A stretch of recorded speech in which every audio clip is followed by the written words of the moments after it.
ഇതുകൊണ്ട് ചിലപ്പോഴൊക്കെ നമുക്ക് കോളനി നമ്മുടെ ശ്രദ്ധക്കുറവുകൊണ്ടും നശിച്ചു പോവും.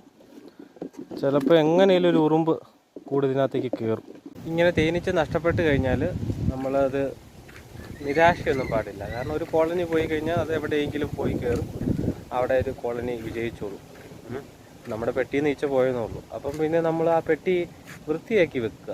കാരണം വൃത്തിയാക്കി വെച്ച് കഴിഞ്ഞാൽ എന്നാ സംഭവിക്കുമെന്ന് കാണിച്ചു തരാം. ഈ ഒരു കോളനിയിൽ നിന്ന് നമ്മുടെ ഈച്ച പോയതാണ്. കണ്ടോ, ഈച്ച പോയതാണ്. ഇപ്പോൾ കണ്ട് ഇതിനകത്ത് ഈച്ച വന്ന് കയറുന്ന കണ്ടോ. അതായത് നമ്മൾ കോളനി നഷ്ടപ്പെട്ടെന്നോർത്ത് നിരാശയോ വിഷമോ ഒന്നും പാടില്ല. അത് തിരിച്ച് വന്നോളും. ഇല്ലെങ്കിൽ വേറൊരു ഈച്ച ആ കൂട്ടി വന്ന് കയറിക്കോളും. നമ്മളെന്തായാലും ശ്രദ്ധിച്ചാൽ ഇതുപോലെ ഇലയൊക്കെ വന്ന് ഉറുമ്പിന് കയറിപ്പോൾ ഒരു പാലം പോലെയായി. ഇപ്പോൾ ഇതിൽ കൂടി ഇങ്ങനെ കയറിപ്പോകും പെട്ടെന്ന്. ഇപ്പോൾ നമ്മൾ ശ്രദ്ധിച്ചാലും പെട്ടെന്ന് ഒരു ആഴ്ച കണ്ട് ചിലപ്പം പുല്ലൊക്കെ വളർന്ന് അതിനകത്തൂടെ ഉറുമ്പ് കയറാൻ സാധ്യതയുണ്ട്.